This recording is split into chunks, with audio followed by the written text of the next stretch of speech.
Con Gabriele Tiella, dopo questo 6-6 tra Veneta Lab e Azzurra Novara, Novara sta festeggiando, ma c'è da congratularsi, invece da fare anche i complimenti alla formazione del Veneta Lab, protagonista di una stagione incommiabile. Sottolineare una statistica importante, ce la vuoi dire Gabriele? Sì, con il punto fatto oggi, quest'anno siamo riusciti a far punti con tutte le squadre presenti in Serie A2, che per essere per molti di questi ragazzi il primo anno da protagonisti in A2 vuol dire che insomma ce la siamo giocati, magari non andata e ritorno, però insomma con tutte le squadre, compresa questa che quest'oggi festeggia la promozione in A1 ma ha dovuto Sudare le sette camicie. sì.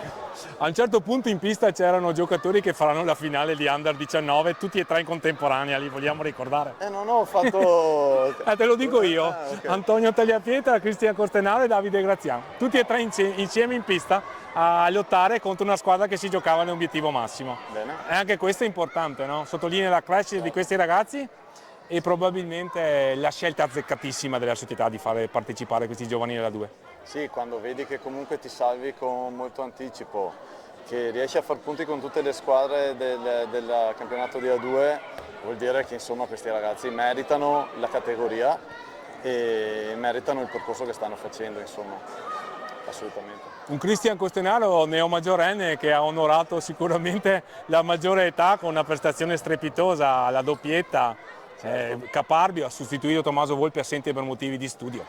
Hai attinto alle sue energie molto ripetutamente Sì, in questa partita. continuavo a chiedergli se ce la faceva, se aveva bisogno di 2 minuti, ma non mi ha mai detto che voleva uscire, anzi continuava a voler stare in campo.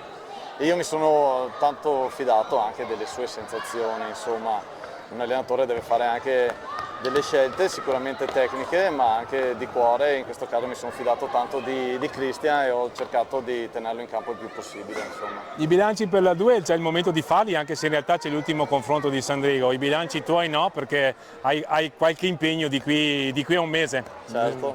Sì, beh, con la 2 manca una partita a Sandrigo, partita per noi importante, come tutte le partite, per finire nel miglior modo possibile.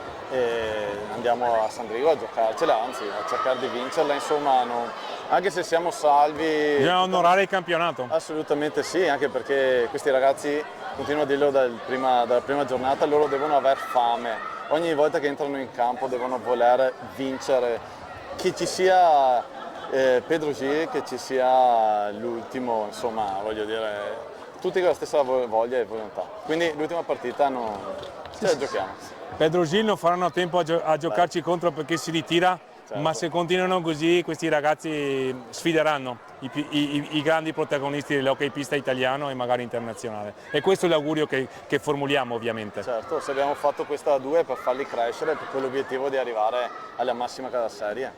Per cui... Perfetto, complimenti Gabriele e buon lavoro perché non hai assolutamente finito. No, certo. Grazie, buona Grazie. serata. Ciao.